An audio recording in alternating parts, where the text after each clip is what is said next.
a que abran sus Biblias en Marcos capítulo 1, versículos del 1 al 15. Desde hoy en adelante, como lo anunciábamos el día miércoles, vamos a estar predicando los días domingos el Evangelio según Marcos. Y el día de hoy claramente corresponde el primer capítulo y la primera sección que Juan Marcos, quien es el escritor de este Evangelio, de este libro magno, espectacular, un libro que es hermoso por su sencillez, es hermoso por su simpleza. En muchas ocasiones nosotros también encontramos que este libro es muy rápido. Si tú lo lees, es el libro más corto de los evangelios, y podemos nosotros también darnos cuenta cómo nuestro Señor quiso plasmar en estos 16 capítulos su voluntad acerca de quién es Cristo, quién es nuestro Señor y Salvador. Y el día de hoy, hermanos, a la luz de Marcos capítulo 1, versículos del 15 al 16, quiero invitarles a considerar por qué Jesús es el Cristo y debemos servirle.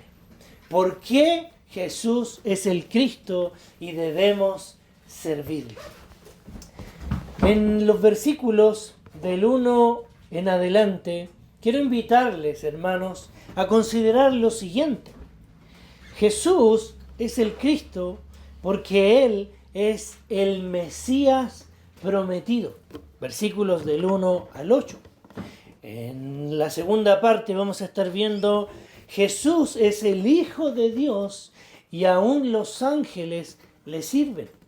Y por último veremos que Jesús es el Hijo de Dios, el tiempo se ha cumplido y Él nos manda a arrepentirnos. Claramente estos versículos nos llevan a poder meditar en el Evangelio y vamos a leer todos estos versículos del 1 al 15. Dice así la palabra del Señor. Principio del Evangelio de Jesucristo, Hijo de Dios. Como está escrito en Isaías el profeta. He aquí, yo envío mi mensajero delante de tu faz, el cual preparará tu camino delante de ti. Voz del que clama en el desierto, preparad el camino del Señor, enderezad sus sendas. Bautizaba Juan en el desierto y predicaba el bautismo de arrepentimiento para perdón de pecados. Y salían a él toda la provincia de Judea y todos los de Jerusalén, y eran bautizados por él en el río Jordán, confesando sus pecados. Y Juan estaba vestido de pelo de camello y tenía un cinto de cuero alrededor de sus lomos y comía langostas y miel silvestre.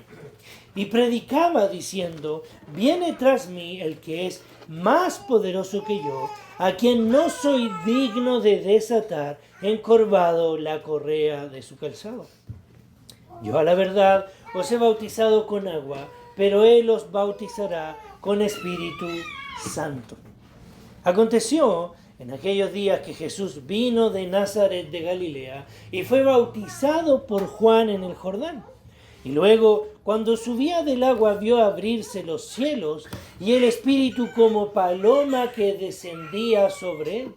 Y vino una voz de los cielos que decía: tú eres mi Hijo amado, en ti tengo complacencia.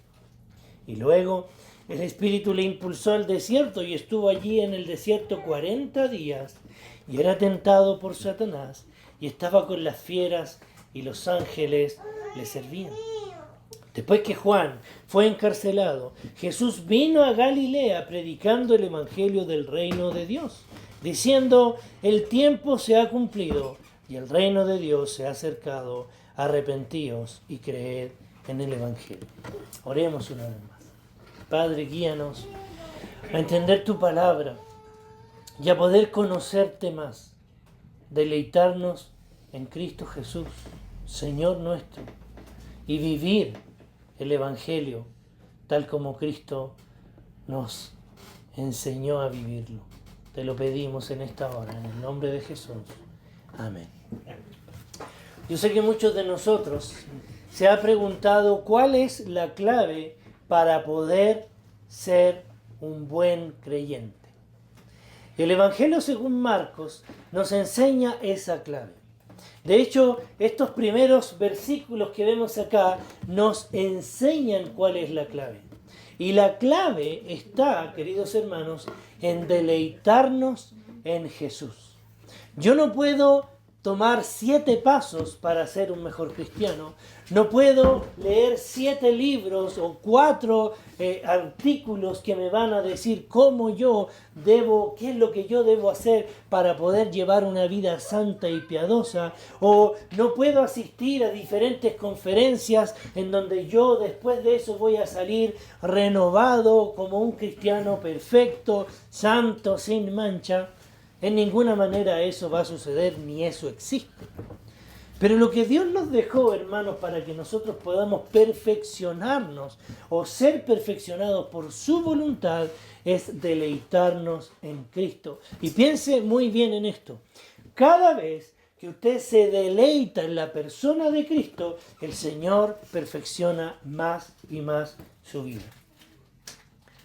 Cada vez que usted se deleita en la persona de Cristo, el Señor perfecciona más y más su vida. Y Marcos capítulo 1 comienza diciendo principio del Evangelio de Jesucristo, el Hijo de Dios. El día miércoles podíamos aprender un poco más acerca de esto de manera más detallada, pero lo que Marcos nos está enseñando es que Él va a dar una buena noticia por medio de Jesucristo. La palabra principio nos lleva a poder considerar cómo este escritor Marcos, quien se dice que fue un amanuense, una especie de amanuense del apóstol Pedro, quien iba dictando estas cosas, él dice, este es el principio de la buena noticia de Jesús, Cristo, Hijo de Dios. Jesucristo no se llama Jesucristo. Jesús es Jesús. Cristo es el nombre en el cual en el Antiguo Testamento se había dicho que se iba a llamar quién iba a ser el Mesías. Cristo significa Mesías y todo el pueblo de Israel, todo el pueblo judío estaba esperando al Cristo, y esto es lo que Marcos quiere decirnos.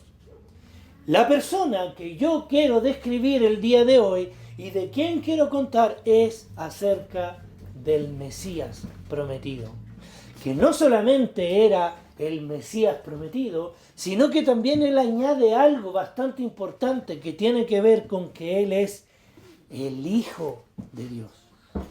Interesantemente, los judíos esperaban un Cristo que lo iba a sacar de la esclavitud de cualquier imperio que estaba dominándoles en ese momento.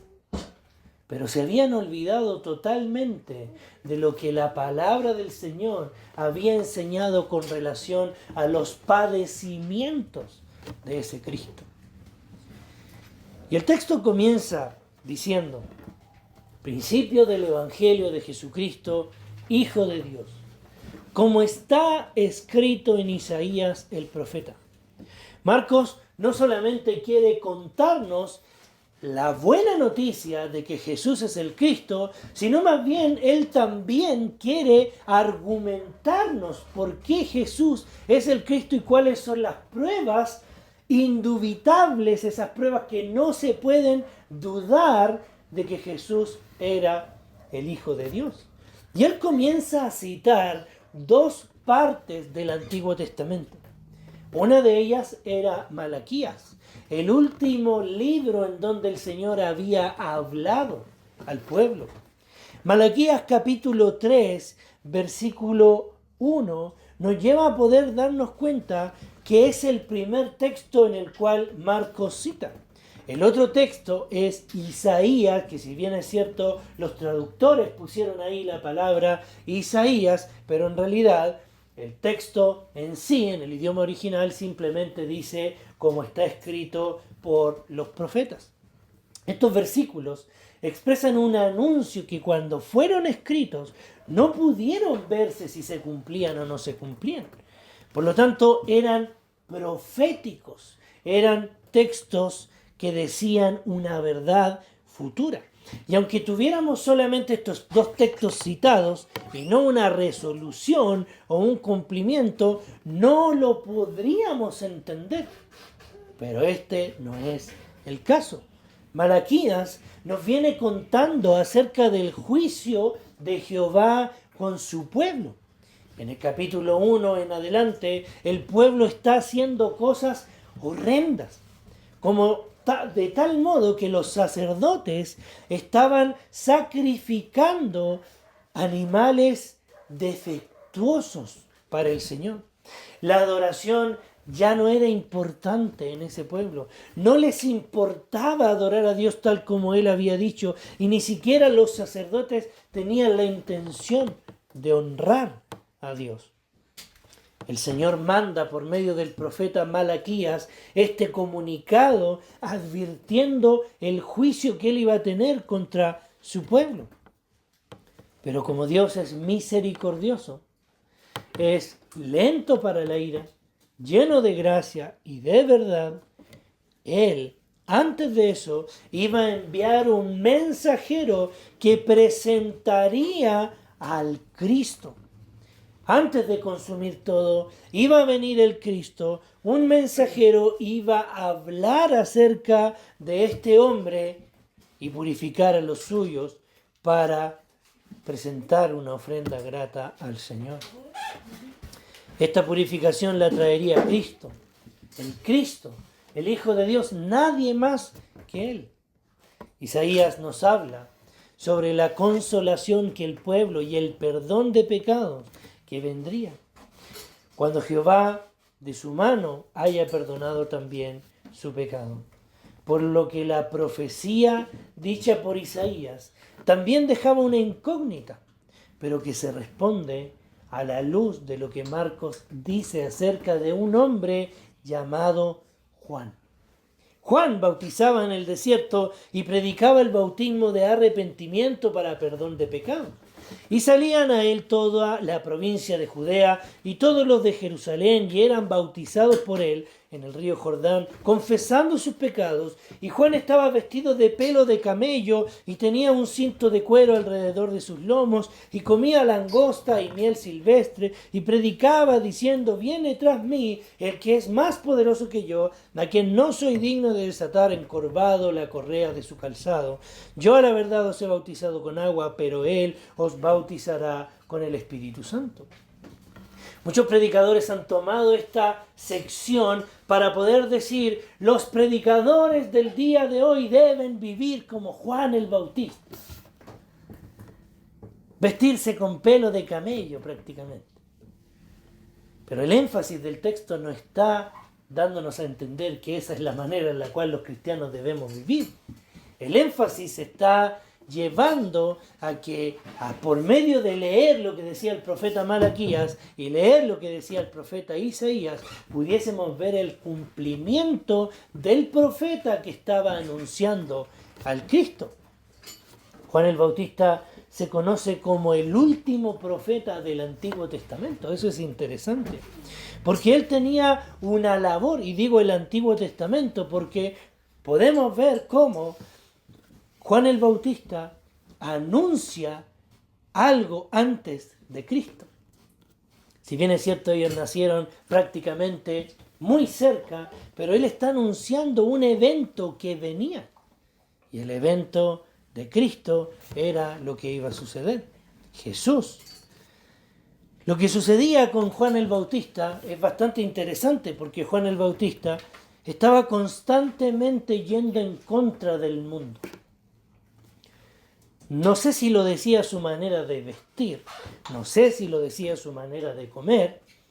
El texto no nos dice eso de manera clara, pero él se caracterizaba por tener una actitud ante el pecado que era totalmente negativa. tal como los profetas lo hacían. El profeta Samuel, el profeta Daniel, todos ellos no tenían nada que ver con lo que fuera en contra de la santidad de Dios. Y por lo mismo Juan estaba también cumpliendo lo mismo.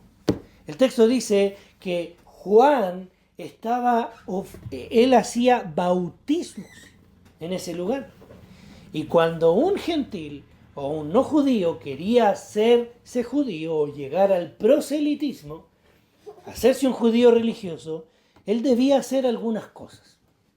La primera de ellas era hacer el rito de la circuncisión. La segunda era hacer un sacrificio por él, por lo que necesitaba él también expiar todos sus pecados que había cometido en toda su vida. Y la tercera era el bautismo, que simbolizaba la purificación de toda su vida pasada.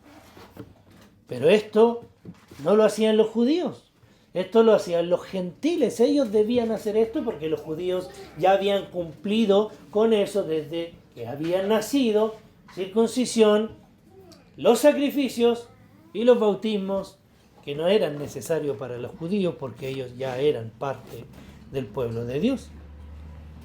Pero como dice acá el texto, Juan lo dice en el versículo 12 y el versículo 13, la salvación no tenía que ver con hacer esos ritos. La salvación no era ni por voluntad de hombre, ni por voluntad de carne, ni por voluntad de sangre. El punto aquí es que Juan no estaba predicando el bautismo de arrepentimiento a los gentiles, que para eso era el bautismo, para los gentiles. Él, dice la palabra del Señor, que estaba predicando a los judíos que se tenían que bautizar. Un judío que escuchaba este mensaje decía, pero ¿cómo yo me voy a bautizar si yo no necesito eso? Juan estaba predicando el bautismo de arrepentimiento y él, los líderes religiosos, no había claramente no estaban de acuerdo en lo que estaba sucediendo ahí. Juan predicaba este mensaje a judíos, enseñando que no por ser judíos eran escogidos de Dios para salvación. No por ser judíos ellos tenían la salvación, sino que predicaba el bautismo del arrepentimiento, que tal vez esto también era revolucionario para la época. El bautismo de arrepentimiento, tal como el texto lo menciona, también trata de confesión de pecados, que también consistía en confesar a sí mismo su condición, confesar, he pecado, soy malo, soy pecador, como lo hizo el hijo pródigo.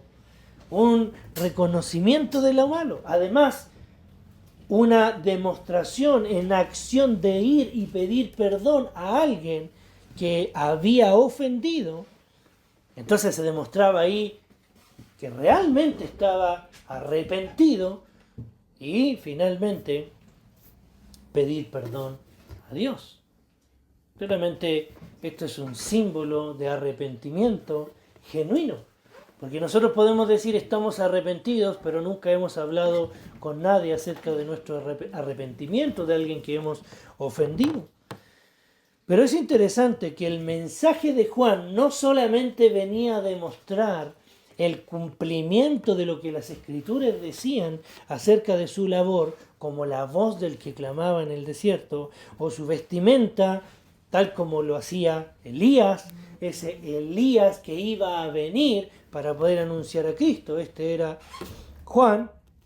El mensaje decía, viene tras mí el que es más poderoso que yo, a quien no soy digno de desatar encorvado la correa de su calzado. Yo a la verdad os he bautizado con agua, pero él os bautizará con el Espíritu Santo. Por lo que, pasando a un segundo punto en esta predicación, quiero que pongamos atención en la siguiente confirmación que Juan y los profetas hacen y Jesús las evidencia por medio de su vida. Versículos del 9 al 13. Aconteció en aquellos días que Jesús vino de Nazaret de Galilea y fue bautizado por Juan en el Jordán. Y luego cuando subía del agua vio abrirse los cielos y el Espíritu como paloma que descendía sobre él. Y vino una voz de los cielos que decía: Tú eres mi Hijo amado, en ti tengo complacencia. Y luego el Espíritu le impulsó al desierto. Y estuvo allí en el desierto 40 días y era tentado por Satanás y estaba con las fieras y los ángeles le servían. La palabra inmediatamente es conocida por nosotros, porque generalmente la usamos para decirle a nuestros hijos: quiero que inmediatamente hagas esto, pero muchas veces los hijos no hacen eso inmediatamente. Pero esta palabra es muy usada en Marcos, inmediatamente, que los traductores lo traducen como, por ejemplo, y luego, y estuvo, y luego, y aconteció, ligando cada una de las escenas de manera rápida. Pero la escena cambia en esta ocasión y aparece Jesús de Nazaret. Este pueblo era parte de una región llamada Galilea, que también habían profecías del Cristo al respecto. No es que Jesús había nacido en Galilea, él había nacido en Belén, que también habían profecías acerca del Cristo, de la casa de David. Jesús fue bautizado por Juan, pero Jesús ¿debía arrepentirse de algo? Claramente no. Él no conoció pecado. No debía bautizarse, porque no debía arrepentirse de nada. ¿Por qué Jesús entonces se bautiza? Claramente podemos ver que Jesús más adelante utiliza esta misma señal para poder dar evidencia de que hay un verdadero arrepentimiento en una persona. Por lo tanto, una de las evidencias de un creyente genuino es que cree en el Señor Jesucristo y se bautiza tal como Jesús lo ordenó. Pero el punto no es este, sino lo que viene a continuación. Jesús, después de haber estado 30 años sin tal vez tener mucha acción, tal como lo vemos en los evangelios, siendo Dios hecho hombre, debía esperar la señal para darse a conocer. Por lo que esta señal de Isaías y Malaquías dan el vamos al ministerio de Jesús. Podríamos decir que Juan vino a cortar la cinta para la inauguración del ministerio de Jesús. Pero la confirmación del Padre cuando Jesús estaba siendo bautizado permite que también una profecía se cumpla y comience el ministerio de Jesús. El texto decía que mientras Jesús subía del agua, aquí vemos representada la Trinidad de Dios. Vemos a Dios en forma de hombre, vemos al Hijo, vemos al Cristo encarnado haciendo la voluntad de su Padre que está en los cielos con una voz que se escucha, y vemos al Espíritu Santo que descendía como paloma. De la misma manera como iba a descender, ya no como paloma en el libro de los Hechos, sino como fuego. ¿Por qué el Espíritu desciende como paloma en esta ocasión y más adelante como lenguas de fuego? Claramente el sentir del Espíritu Santo al descender a Cristo era símbolo de paz. Y podemos comprobar, hermanos, cómo el Señor le declara de manera directa. No era un hombre hablando, no era un profeta hablando, no era una señal que por ahí vieron escrita. Era el Padre, hermanos, era el Padre diciendo: tú eres mi Hijo amado. Mateo dice: este es mi Hijo amado. Pero fíjense lo que Marcos quiere decir. No es que el Padre está diciendo no, sino de manera directa: tú eres mi Hijo amado. Mi Hijo amado. Por lo cual, una vez más se confirma no de una forma escrita, sino de una forma directa, que Jesús es el Hijo de Dios. Jesús es el Cristo. Jesús es el Mesías prometido, el Salvador de este mundo, el Salvador del pueblo de Israel, el Salvador de cada uno de sus escogidos y purificador de cada uno de nosotros. El Salmo 2:7. Jehová me ha dicho, mi hijo eres tú, yo te engendré hoy. Isaías 42, del 1 al 4. He aquí mi siervo, yo le sostendré, mi escogido, en quien mi alma tiene contentamiento. He puesto sobre él mi espíritu. Él traerá justicia a las naciones. No gritará, ni alzará su voz, ni la hará oír en las calles. No quebrará la caña cascada, ni apagará el pábilo que humeare. Por medio de la verdad traerá justicia. No se cansará ni desmayará hasta que establezca en la tierra justicia, y las cosas esperarán su ley, y las costas, esperarán su ley. Por lo que una vez más, hermanos, las pruebas que estos pasajes nos entregan, que Marcos quiere decirnos, nos ayudan a entender que el Cristo, Jesús, el Hijo de Dios, claramente va siendo cada vez más confirmado por medio de este libro. Y ahora, considerando que después de este bautismo comienza la acción, la inauguración de su ministerio, el Señor no nos deja de sorprender y nos menciona que el Espíritu inmediatamente le llevó al desierto. Su ministerio ya había comenzado con todo. La señal ya había sido establecida, por lo que el texto nos muestra una situación que Jesús comienza a vivir. Marcos lo desarrolla en estos versículos con no mucho detalle sobre lo que sucedió en el desierto. Si usted quiere leer más de qué es lo que sucedió en el desierto, puede ir a Mateo capítulo 4, versículos del 1 al 11 y Lucas 4 del 1 al 13. Esto se extiende mucho más allí, que es lo que Jesús vivió. Pero en estos pasajes el texto nos dice algo muy breve y simple. Se nos dice que Jesús tuvo hambre. El diablo lo tentó para que convirtiera las piedras en pan. Mateo y Lucas dicen esto. También el diablo le ofreció gloria. Además le tentó usando la palabra. Pero ¿por qué esto es irrelevante para Marcos aquí? La respuesta recae sobre el último párrafo de estos versículos, que a pesar de que Jesús era tentado por Satanás, él venció la tentación. Porque él no conoció pecado y él es el Cristo. ¿Alguno de nosotros alguna vez ha vencido todas las tentaciones? En ninguna manera. ¿Alguno de nosotros aquí ha dejado de pecar por algún día de su vida? En ninguna manera. Jesús, el Cristo, no conoció pecado ni tampoco se dejó tentar.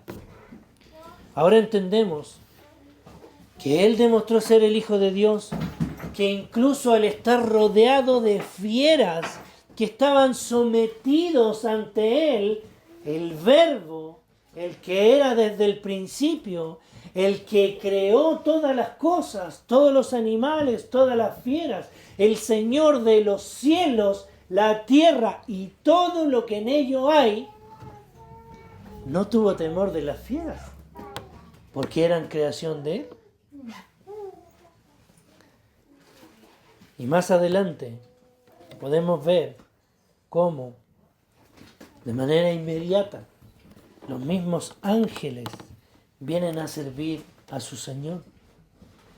Los ángeles vienen a servir al Cristo, el Todopoderoso hecho hombre, encarnado y dispuesto a ir a la cruz, a la humillación máxima, a diferencia de la gloria humana máxima que Satanás le había ofrecido.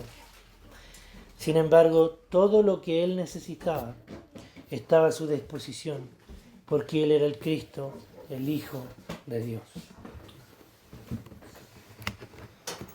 Es aquí donde yo quiero invitarte a considerar lo siguiente. ¿Estás tú a disposición de Cristo? ¿Estoy yo a disposición de Cristo, tal como Él se lo merece? La última parte de estos versículos nos enseñan que Jesús es alguien que también trae un mensaje. No solamente hemos escuchado la buena noticia de que Él es el Cristo, y que si usted ya se convenció por medio de las Escrituras de que Jesús es el Hijo de Dios, y yo debo servirle, y yo debo imitarle, y yo debo anunciarlo, usted en este último punto tiene que convencerse de que Jesús también nos deja mandatos.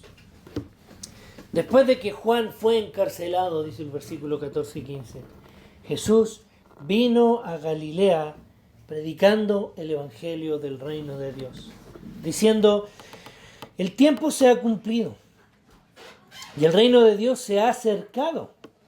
Arrepentíos y creed en el Evangelio. Como bien ya había mencionado, Juan no tenía nada que ver con el pecado, y ya sabemos por qué él fue encarcelado. Para los que no saben, Juan fue encarcelado por enrostrarle directamente a su cara a Herodes el pecado que estaba cometiendo. Fue encarcelado y más adelante él muere decapitado por el mismo Herodes por petición de la hija de su mujer, que no era su mujer, que era la mujer de su pariente. Entendemos nosotros que Juan no tenía mucho que importarle, porque él no tenía temor al hombre, él tenía temor a Dios. Y eso es lo que también nosotros debemos entender, que debemos tener nosotros también. Pero aquí podemos darnos cuenta cómo el Señor Jesucristo comienza su ministerio en Galilea, predicando el Evangelio del reino de Dios. Este mensaje, como ya hemos visto al principio, nos menciona una buena noticia. ¿Cuál es esa buena noticia? Fíjense lo que dice Jesús. Fíjense la buena noticia del Evangelio. Y fíjense lo que dice Cristo. El tiempo se ha cumplido. El tiempo se ha cumplido. Hermanos, el tiempo se cumplió. El tiempo de la incertidumbre de cuándo iba a venir a nosotros el Salvador de este mundo se cumplió. Y gloria al Señor, porque hoy día nosotros podemos entenderlo en nuestro corazón. Y no estamos teniendo una esperanza falsa en una persona que jamás va a venir, porque ya vino, como lo tienen los judíos. El tiempo se ha cumplido. El tiempo de pensar que un día el Mesías iba a venir. Ese tiempo en Génesis 3:15, en donde el Señor aplastó la cabeza de la serpiente, del enemigo, venciendo en la cruz el pecado, dando vida a los que estaban muertos en delitos y pecados, solamente por haber nacido en esta tierra, naciendo perdidos, naciendo bajo la ira de Dios. El Señor pisoteó la cabeza del enemigo. El tiempo en donde el Padre iba a hablar de los cielos acerca de su Hijo, iba a confirmar a su Hijo, ese tiempo se cumplió. Se cumplió el tiempo en donde Elías iba a predicar sobre él, y en este caso es Juan que predica sobre él, tal cual como estaba vestido Elías. Ese tiempo se cumplió, el tiempo de Dios en donde vendría la purificación, la paz, ese tiempo donde el cordero sería llevado al matadero y que no abriría su boca, traería el mayor de los sacrificios una vez y para siempre. El tiempo se había cumplido y el reino de Dios se había acercado. El reino de Dios se había acercado. El Mesías iba a encarnarse en forma de hombre, despojarse de su forma de Dios, venir a la tierra demostrando que Él era Dios, haciendo milagros, prodigios, señales, sanando enfermos, haciendo ver a ciegos, haciendo andar a cojos, resucitando a muertos a la vida, pero mayor aún, dando vida a los que estábamos muertos en delitos y pecados y viviendo sin pecado y sin mancha, aunque Él era 100% hombre, aunque Él tenía deseo, aunque Él tenía pena, aunque Él tenía tristeza, tenía felicidad, al igual que nosotros, fue a la cruz y sintió mucho dolor que nosotros ni siquiera podríamos llegar a aguantar. Pero Él, siendo hombre, teniendo el mismo cuerpo que tú y que yo, Él lo aguantó y lo soportó por amor a cada uno de nosotros.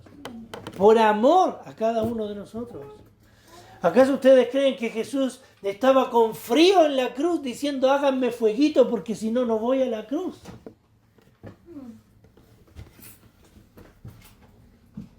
O llévenme caminando en auto porque si no, no voy a la cruz. ¿Se dan cuenta, hermanos, que cada vez que vemos a Cristo podemos ser más perfeccionados? Y podemos darnos cuenta de que todo lo que hacemos por el Señor no es nuestro mérito, es mérito de Él. Todo lo que hacemos por el Señor no es, hermanos queridos, porque seamos mejores que los demás cristianos. Si usted va a todas las reuniones de la iglesia, si usted se esfuerza por estar en todas las reuniones de la iglesia, Jesús hizo más que usted. Usted y yo no nos debemos comparar con los hermanos de la iglesia, nosotros debemos compararnos con Cristo. Y adivinen qué, nunca le vamos a ganar a Cristo. Y eso nos va a mantener constantemente siendo agradecidos de Cristo, de su perdón, de su sacrificio, de su inmenso amor para con nosotros, porque nadie, ningún hombre, ningún pastor hizo lo que Cristo hizo por nosotros. Por eso nuestra mirada debe estar puesta en Cristo y no en los hombres.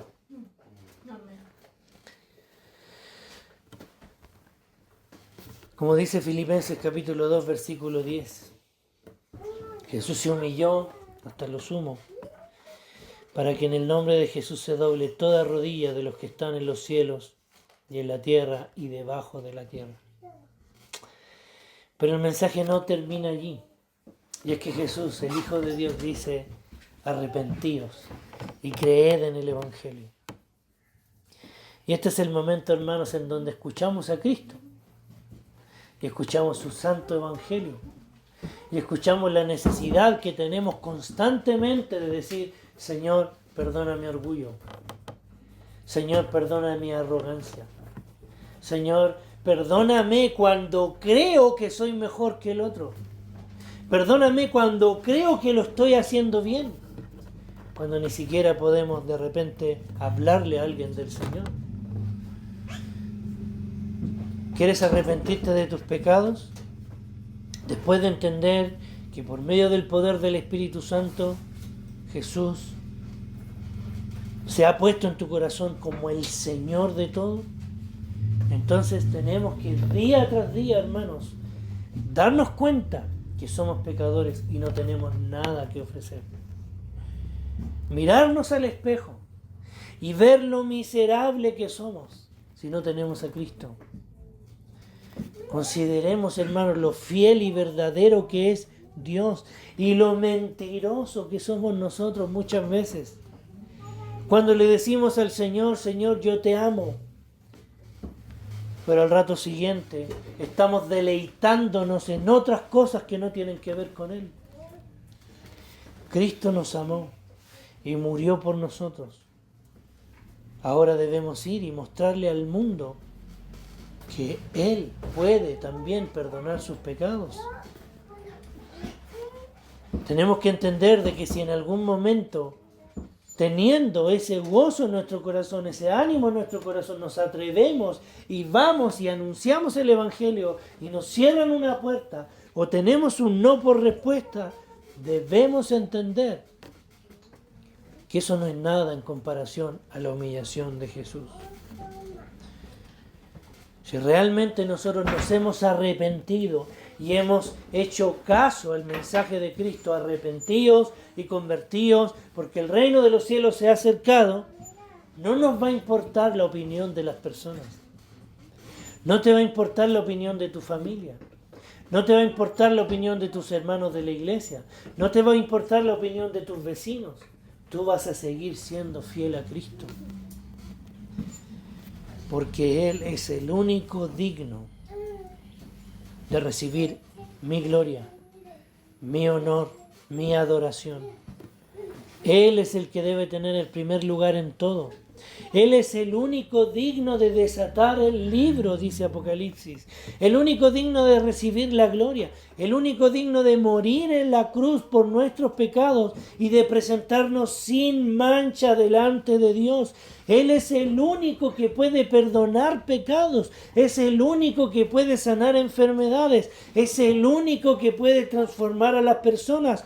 No debiese importarnos lo que digan las personas de nosotros cuando vayamos a hablar del único fiel, verdadero y digno de ser anunciado.